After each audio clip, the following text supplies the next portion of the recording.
So high guys, ಇವತ್ತು ನಾವು ಇಂಗ್ಲೀಷ್ನಲ್ಲಿ ಯಾವ ಥರ ಕ್ವಶನ್ಸ್ ಕೇಳಬೇಕು, ಆಮೇಲೆ ಯಾವ ಥರ ಆನ್ಸರ್ಸ್ ಹೇಳಬೇಕಂತ ಕಲಿಯೋಣ. Example, what are you doing? ನೀನು ಏನು ಮಾಡ್ತಾ ಇದ್ದೀಯಾ? I am eating. ನಾನು ಊಟ ಮಾಡ್ತಾ ಇದ್ದೇನೆ. When is your birthday? ನಿನ್ನ ಬರ್ತ್ಡೇ ಯಾವತ್ತಿದೆ? My birthday is on 11th of October. Why are you going to office? ನೀನು ಆಫೀಸ್ಗೆ ಏಕೆ ಹೋಗ್ತಾ ಇದ್ದೀಯಾ?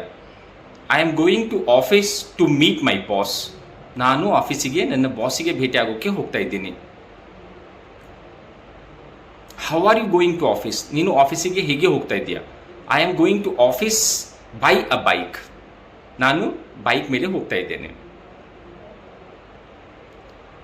How long will it take to reach office? Office ಮುಟ್ಟೋದಕ್ಕೆ ಎಷ್ಟು ಸಮಯ ಹತ್ತುತ್ತೆ? It takes 15 minutes to reach office from here. ಇಲ್ಲಿಂದ ಆಫೀಸ್ಗೆ ಹೋಗೋದಕ್ಕೆ 15 ನಿಮಿಷ ಹತ್ತುತ್ತೆ. Where is your office? ನಿನ್ನ ಆಫೀಸ್ ಎಲ್ಲಿದೆ? My office is at Gandhinagar in Bengaluru. ನನ್ನ ಆಫೀಸ್ ಗಾಂಧಿನಗರ್ ಬೆಂಗಳೂರಿನಲ್ಲಿದೆ. What is your designation? ಅಂದರೆ ನಿನ್ನ ಜಾಬ್ನ ಪೋಸ್ಟ್ ಏನಿದೆ, ಡೆಸಿಗ್ನೇಷನ್ ಏನಿದೆ? I am a manager. ನಾನು ಒಬ್ಬ ಮ್ಯಾನೇಜರ್ ಇದ್ದೇನೆ.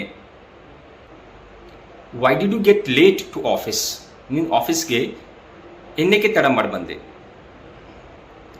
Actually I got stuck in traffic jam. ನಾನು ಟ್ರಾಫಿಕ್ ಜಾಮ್ನಲ್ಲಿ ಸಿಕ್ಬಿದ್ದಿದ್ದೆ.